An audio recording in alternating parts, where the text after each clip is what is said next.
অন্তর্বর্তী সরকারের হাতে সময় কম, তবে সুষ্ঠু নির্বাচন দিয়ে নির্বাচিতদের হাতে ক্ষমতা দিয়ে এ সরকার বিদায় নেবে। কিন্তু যতক্ষণ এই সরকার ক্ষমতায় আছে তারা সততার সাথে কাজ করে যাবে, এ কথা বলেছেন ধর্ম উপদেষ্টা ডক্টর আ.ফ.ম. খালিদ হোসেন।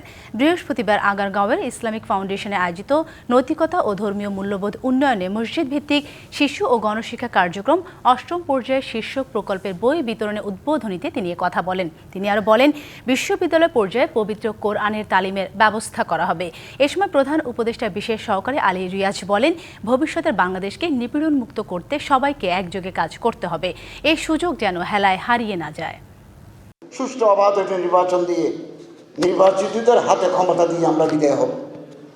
যতক্ষণ পর্যন্ত আমরা দায়িত্বে আছি ততক্ষণ পর্যন্ত অত্যন্ত দায়িত্বশীলতার সাথে, এবং আমরা নতুনভাবে কেয়ারটেকার নিচ্ছি, শিক্ষক নিচ্ছি, ওখানেও আমরা কোনো স্বজনপ্রীতি আমরা করব না।